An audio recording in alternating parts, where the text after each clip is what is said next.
Hello' guys, গগন analyse ষ্টাডিত আপোনালোকক আদৰণি জনাইছোঁ।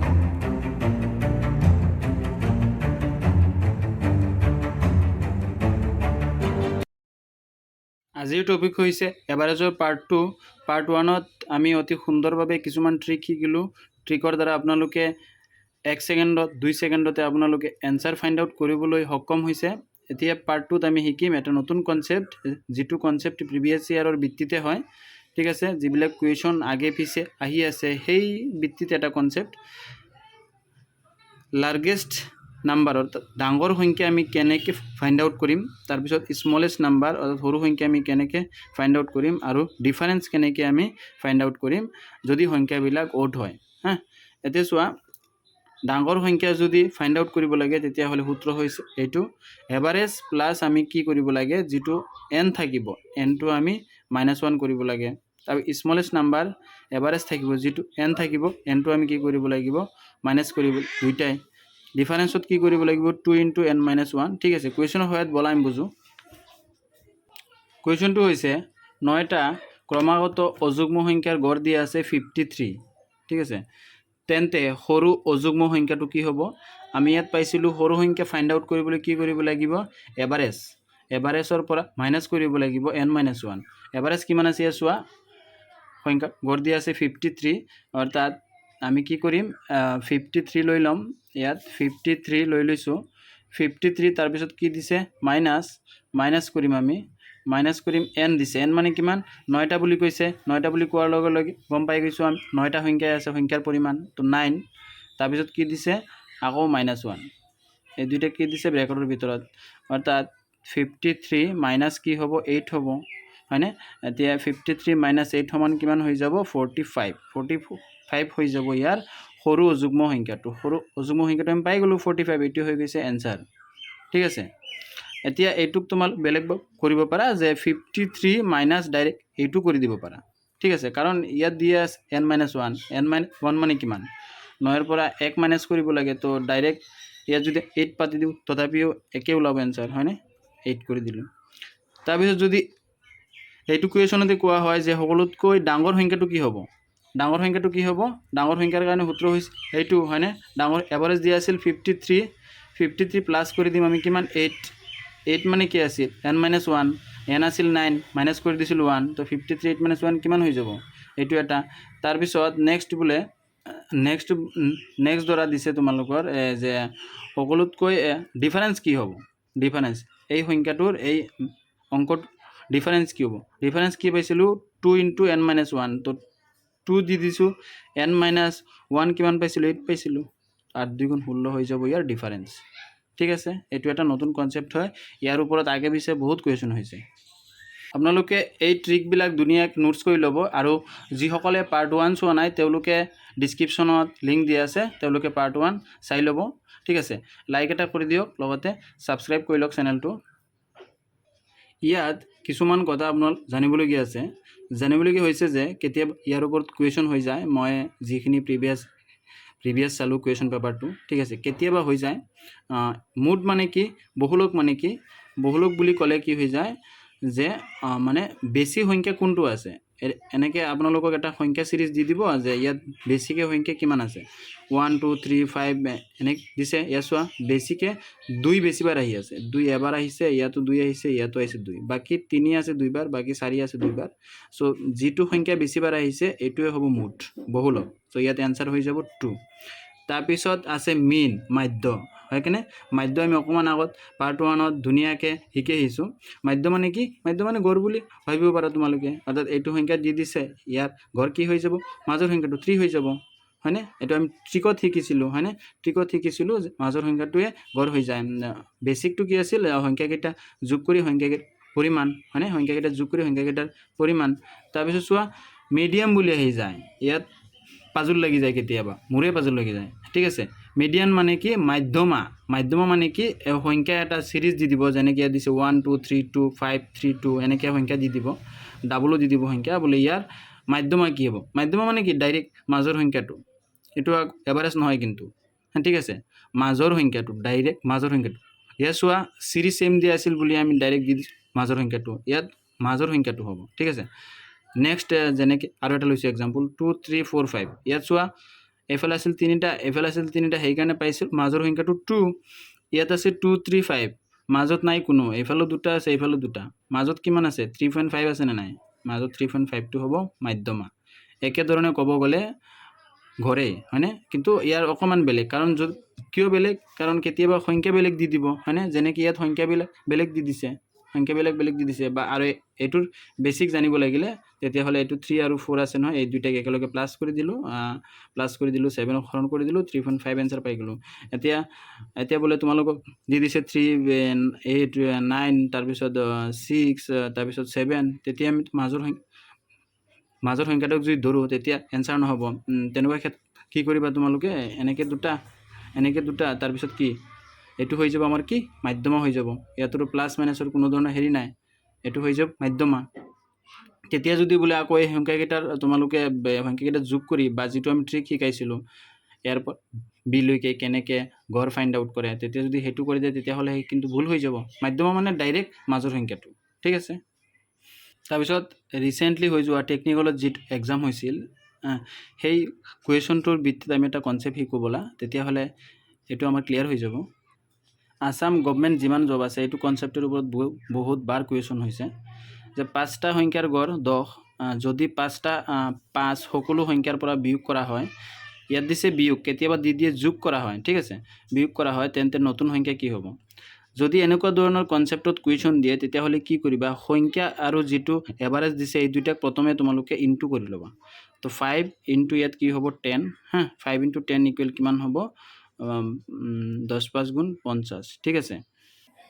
তাৰপিছত কৈছে 5 সকলো সংখ্যাৰ পৰা বিয়োগ তো 5 যদি সকলো সংখ্যাৰ পৰা বিয়োগ হয় সংখ্যা কেইটা আছিল 5টা আছিল হয়নে তো 5টা সংখ্যাৰ পৰা 5কে বিয়োগ কৰিলে কিমান হ'ব আমি 5কে 5টাৰ পৰা বিয়োগ কৰি দিম 25 হৈ যাব একে শ্বৰ্টকাট তেতিয়াহ'লে কিমান পাই যাম আমি ইয়াত 25 পাই যাম হয়নে বিয়োগ কৰিব লাগিব 25 পাই যাম এতেকে নতুন সংখ্যাটো কি হ'ব নিউ সংখ্যাটো কি হ'ব নতুন সংখ্যাটো হ'ব এই যিটো সংখ্যা আমি বিয়োগ কৰি পালোঁ এই সংখ্যাটোক আকৌ সংখ্যাটোৰে হৰণ কৰিব লাগিব এতেকে ইয়াক যদি আমি আকৌ 5ৰে হৰণ কৰি দিওঁ এনচাৰটো কি পাই যাম 5 তো 5 হৈ যাব আমাৰ নিউ নাম্বাৰ ঠিক আছে হৈছে এতিয়া বোলে ইয়াত কৈছে কি যে বিয়োগ নহয় যোগৰ ওপৰত কুৱেশ্যন হৈছে বেছি বিয়োগৰ ওপৰত কম হৈছে যে সংখ্যাৰ পৰা 5 সকলো সংখ্যাৰ পৰা যোগ কৰিব লাগে তেতিয়াহ'লে কি কৰিব লাগিব ইয়াত আমি 5 ইনটু 5 যে পাইছোঁ 25টো যোগ কৰিব লাগিব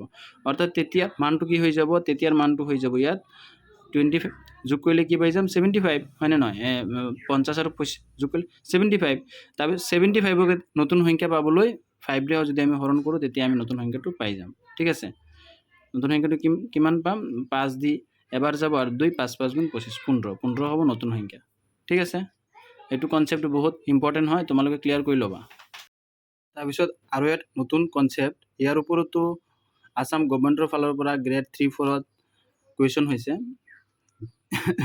দিয়া আছে ইয়াত 1ৰ পৰা 26 লৈকে 5ৰে বিভাজ্য সংখ্যা কেইটা আছে 1ৰ পৰা 26 লৈকে 5ৰে বিভাজ্য অৰ্থাৎ 1 2 3 4 5 যাব 10 যাব 15 যাব 20 যাব আৰু 25 যাব 5ৰে বাকীবিলাকতো 5ৰে হৰণ নাযায় হয়নে সংখ্যা কেইটা আছে 1 2 3 4 5টা আছে এনচাৰ কিমান পালোঁ আমি 5 বোলে এনেকৈ যদি পাতি কৰোঁ তেতিয়াহ'লেতো সময় গুচি যাব হয় নে নহয় ট্ৰিক কিবা আছে নেকি এতিয়া ট্ৰিক চোৱা 1ৰ পৰা 5লৈকে লাষ্ট যিটো সংখ্যা দিয়া থাকিব সেই সংখ্যাটোক আমি যিটো সংখ্যাত বিভাজ্য যায় সেইটো সংখ্যাৰে হৰণ কৰি দিম 26ক যদি আমি 5ৰে হৰণ কৰোঁ 26ক যদি আমি 5ৰে হৰণ কৰোঁ কিমান বাৰ যাব 5 পইণ্ট সামথিং যাব হয়নে তো যিটো সংখ্যা থাকিব সেইটোৱেতো যাব হৰণ মানে পইণ্টৰ আগত যিটো সংখ্যা থাকিব সেইটোৱেতো হ'ব সংখ্যাটো হয়নে কাৰণ দশমিকৰ পিছত যিখিনি আছে সেইখিনি নাযায়ে এতিয়া এনচাৰটো কি পাই গ'লোঁ আমি 5 এতিয়া চোৱা প্ৰিভিয়াছ ইয়াৰ এটা কুৱেশ্যন চাওঁ আমি এইটো আসাম গভৰ্ণমেণ্টৰ প্ৰিভিয়াছ কুৱেশ্যন হয় 1ৰ পৰা 251লৈকে 5ৰে বিভাজ্য সংখ্যা কেইটা আছে তেতিয়া এইটোতো বহুত ডাঙৰ দি দিছে তেতিয়াহ'লে যদি এনেকৈ পাতি কৰোঁ দেখোন হ'লেই আৰু হয়নে তো সেইকাৰণে ট্ৰিক কি হ'ব যে 251 ডিভাইডেড বাই 5 কৰি দিম তো কিমান বাৰ যাব 5 যাব ইয়াত কিমান 5 বাৰ 5 5 গুণ 25 1ত নাযায় তো 1ত যদি নাযায় 0 বাৰ দি দিম তাৰপিছত 0.5 হৈ যাব হয়নে তো এনচাৰ কি পাই যাম আমি এনচাৰ পাই যাম 50টা 5 বিভাজ্য সংখ্যা 50টা থাকিব 50টা হয়নে এটি হৈ যাব এনসার তাৰপিছত চোৱা দিছে 1ৰ পৰা 4লৈকে 5 আৰু 3 ৰে আগত আছিল এটা সংখ্যা এতিয়া দিছে দুইটা সংখ্যা 5 আৰু 3 ৰে বিভাজ্য সংখ্যা কেইটা আছে বা এতিয়া কি কৰিবা তোমালোকে এনেকুৱা যদি দিয়ে অৰ্থাৎ এনেকুৱা দি দিয়ে ঠিক আছে এনেকুৱা যদি দিয়ে তেতিয়া কি কৰিবা এই দুইটাৰ এলসিএম ফাইন্ড আউট কৰিবা অৰ্থাৎ লহাগু ফাইন্ড আউট কৰিবা লহাগু ফাইন্ড আউট কৰি লহাগু যেটো হ'ব সেই সংখ্যাটো ইয়াক হৰণ কৰি দিবা অৰ্থাৎ 400 ডিভাইডেড বাই 5 আৰু 3 ৰ এলসিএম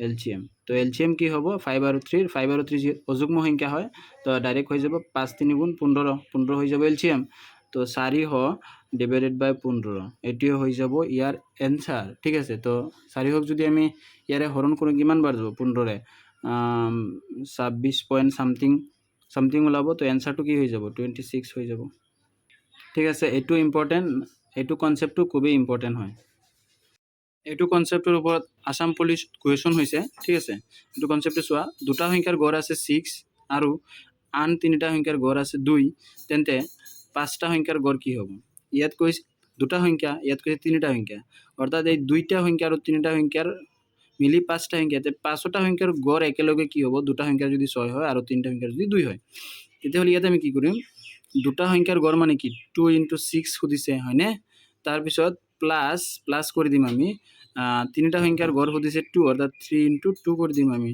ডিভাইড বাই কি কৰিব লাগিব দুটা সংখ্যা আৰু তিনিটা সংখ্যা দুটা সংখ্যা আৰু তিনিটা সংখ্যা ডিভাইড বাই 5 কৰি দিম পাঁচটা সংখ্যা অর্থাৎ কি হবে ইয়াত 6 2 গুণ 12 প্লাস 3 2 গুণ 6 ডিভাইড বাই 5 তো এসওয়া কি হয়ে যাব 18 ডিভাইড বাই 5 তো এনসারটো কি হ'ব 5 3 গুণ 15 থাকিব 3 3 যাব 30 30 5 গুণ 30 এটো হয়ে যাব ইয়াত পাঁচটা সংখ্যাৰ একেলগে এভাৰেজ ঠিক আছে এটা চোক কিতাপত এটা দিছে এনেকুৱা ধৰণৰ কুৱেশ্যন এটো চোৱা দিছে ইয়াত দুটা সংখ্যাৰ গড় 8 আৰু তিনিটা সংখ্যাৰ গড় 3 তেন্তে সেই পাঁচটা সংখ্যাৰ গড় কি হ'ব ঠিক আছে এতিয়া যেটো কনসেপ্ট শিকিলো তাৰ ওপৰতে তোমালোকে এটো কৰি চাবা চোৱা আৰু এটা কনসেপ্ট লৈ আহিছো এ বি সি গড় বয়স 15 গড় বয়স সুধিছে কেইজনৰ তিনিজনৰ গড় বয়স 15 আৰু এ বি সি আৰু ডিৰ গড় বয়স 17 তেন্তে ডিৰ বয়স কিমান হ'ব ইয়াত তিনজনৰ গড় বয়স কিমান দিছে 15 অৰ্থাৎ 15 * 3 কৰিলে আমি কিমান পাম 45 পাম হয়নে আৰু চাৰিজনৰ কিমান দিছে 17 * 4 হ'ব 17 * 4 হ'ব 68 ঠিক আছে এতিয়া এই আমি কি কৰিম এতেকে 68 - 45 কৰি দিলে আনসাৰটো পাই যাম 23 এতেকে ডিৰ বয়স কিমান হ'ব ডিৰ বয়স হ'ব 23 এটো হৈছে ইয়াৰ কনসেপ্ট ঠিক আছে তাৰপিছত চোৱা এটো নতুন কনসেপ্ট ইয়াৰ ওপৰতো কুৱেশ্যন হয় 20 জনীয়া ছাত্ৰ দলৰ গড় বয়স 20 বছৰ কৈছে 20 জনীয়া এটা ছাত্ৰ দল আছিল তেওঁলোকৰ গড় বয়স 20 বছৰ অৰ্থাৎ কি বুজিলো আমি যে 20 * 20 হয়নে তেতিয়াহ'লে আমি তেওঁলোকৰ টোটাল বয়স পাই যাম 2 2 গুণ 400 বছৰ ঠিক আছে নতুনকৈ অহা এজনৰ বয়স কিমান কৈছে 30 বছৰ ঠিক আছে তেন্তে 21 জনীয়া ছাত্ৰ দলৰ গড় বয়স কিমান হ'ব আগত আছিল 20 জন এজন বাঢ়িছে তেতিয়াহ'লে 21 জন তো 20 জনৰ গড় বয়স আছিল যদি 20 হয় তেতিয়াহ'লে টোটাল বয়স কিমান পাইছিল আমি 400 এতেকে এজন আহিছে নতুন তেওঁৰ বয়স কিমান বুলি কৈছে 30 তো ডাইৰেক্ট ইয়াত 30 প্লাস হৈ যাব গড়টো কোৱা নাই 30 ডাইৰেক্ট প্লাস হৈ যাব তো 430 বছৰ টোটাল কেইজনৰ 21 জনৰ যেহেতু এজনৰ আমি প্লাস কৰিছো এতেকে 21 জনৰ গড় বয়স কিমান হ'ব ইয়াক আমি 21 ৰে হৰণ কৰি দিলে আনসাৰটো পাই যাম 21 ৰে যদি আমি হৰণ কৰো তো ইয়াত 21 2 গুণ কিমান যাব 21 2 গুণ 42 থাকিব 1 0 1টো না যায় তাৰ মানে ইয়াত শূন্যবাৰ যাব বাৰ যদি যোৱা নাই শূন্যবাৰ যাব তবে পয়েন্ট দিয়াৰ লগে লগে ইয়াত এটা শূন্য প্লাস হৈ যাব তো 21 এখত কিমান বাৰ যাব 21 ত 4 বাৰ যাব মানে 4 বাৰ যোৱাৰ লগে লগে আৰু সাম আহি থাকিব তো এনসাৰটো আমি অপশন দি দিম ইমান কৰি যোৱা যদি সময় গুছি যাব 20.4 সামথিং কিবা হ'ব এনেকে দি দিবা ঠিক আছে এটো হ'ব আমাৰ নতুন এভাৰেজ ঠিক আছে এতিয়া আমি প্ৰিভিয়াস ইয়াৰৰ কুৱেশ্যন বিলাক সমাধান কৰো বলা দিয়া আছে the arithmetic mean of 10 number is 20 ঠিক আছে 10টা সংখ্যাৰ মিন বুলি কৈছে। মিন মানে আমি কি পাইছিলোঁ, গড় বুলি পাইছিলোঁ, অৰ্থাৎ এইটো কনচেপ্ট আমি শিকি আহিছোঁ। তো ইয়াত কি হ'ব, 10 × 20 হৈ যাব।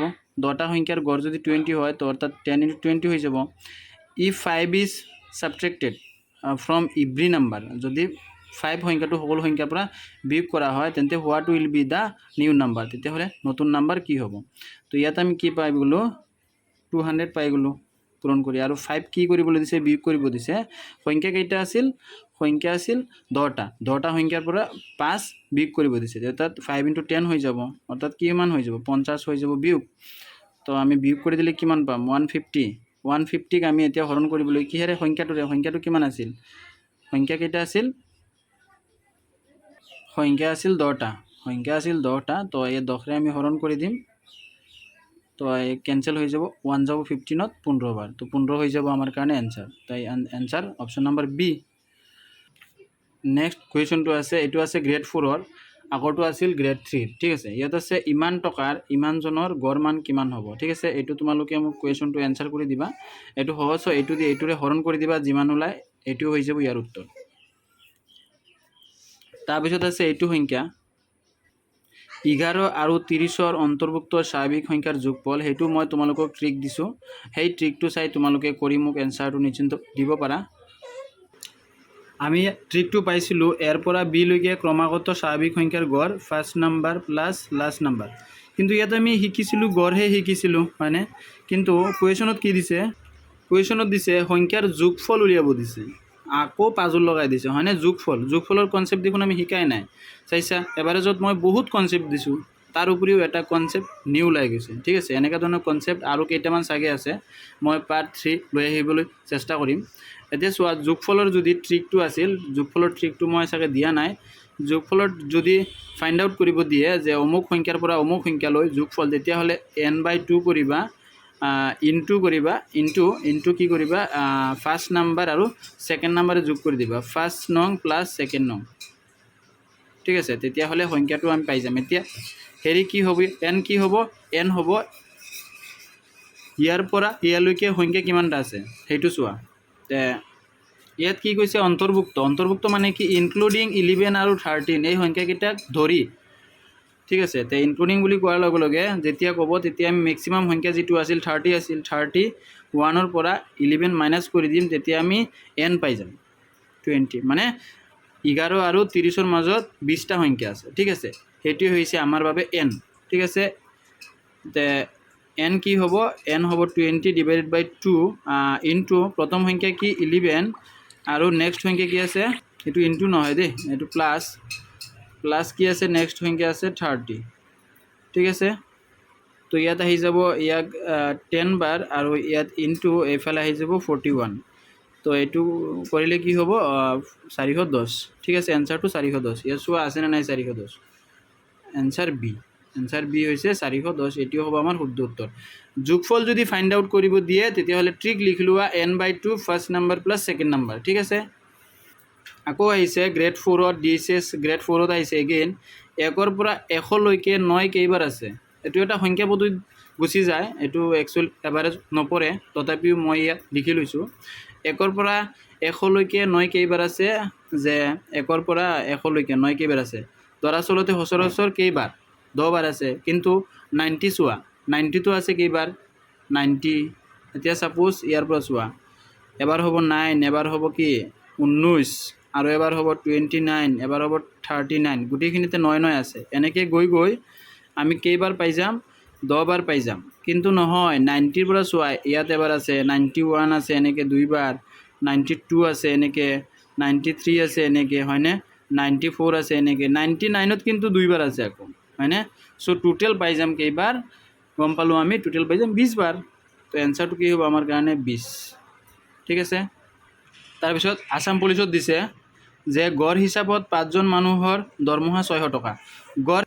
গড় হিচাপত সুধিছে, মানে 5জনৰ 600 টকাকৈ, মানে কিমান টকা হ'ব, 6 × 5 = 30, তো 3000 টকা হ'ব তেওঁলোকৰ টোটেল টকা। গড় হিচাপত যদি 600 টকা হয়, 3000 টকা তেওঁলোকৰ টোটেল টকা। তো যদি দুজনৰ দৰমহা 100 টকাকৈ বৃদ্ধি হয়, দুইজনৰ কিমানকৈ গৈছে, 100কৈ বৃদ্ধি হৈছে, তাৰমানে 200 টকা বৃদ্ধি হ'ব। তো টোটেল টকা কিমান হ'ল, 3200। তেন্তে নতুন গড় কিমান হ'ব? নতুন গড় কিমান হ'ব? মানুহ কেইজন থাকিব? 5 জনেই থাকিব। মানুহ বেছি হোৱা নাই, কৈছে 5 জনৰ পৰাই 2 জনৰ 100 টকাকৈ বৃদ্ধি হৈছে। নতুন গড় কিমান হ'ব? ইয়াক আমি এতিয়া কি কৰিম? 5ৰে হৰণ কৰি দিম। এতেকে 5ৰে 500 গুণ 30, 500 গুণ 30, তাৰপিছত ইফালে 5 4 গুণ 500 গুণ 30, 5 4 গুণ 20 আৰু ইফালে 0, 640। ঠিক আছে, 640 হৈছে নতুন গড়। 640 হৈ গৈছে নতুন গড়। ঠিক আছে, আৰু ইয়াত চোৱা এই অপশ্যনত নাই, এইটো অপশ্যনতো নাই, এইটো অপশ্যনতো নাই। অৰ্থাৎ কি হৈছে, মই ইয়াত অপশ্যন লিখাত ভুল কৰিছোঁ। অৰ্থাৎ ইয়াত যদি 6 জন হ'লে হয়, যদি ইয়াত 6 জন হ'লে হয় তেতিয়াহ'লেহে এইটো হ'লে হয় গড়। মই 6 জনত কেলকুলেশ্যন কৰি গড় ইয়াত দি দিছোঁ, কিন্তু এইটো প্ৰিভিয়াছ ইয়াৰৰ কুৱেশ্যন হয়। ঠিক আছে, চাই ল'বা তোমালোকে। ঠিক আছে, থেংক ইউ। ভিডিঅ' চাই যদি আপোনালোকৰ ভাল লাগে লাইক কৰিব, শ্বেয়াৰ কৰিব, লগতে ছাবস্ক্ৰাইব কৰি ল'ব নেক্সট ভিডিঅ' পাবলৈ। Thank U.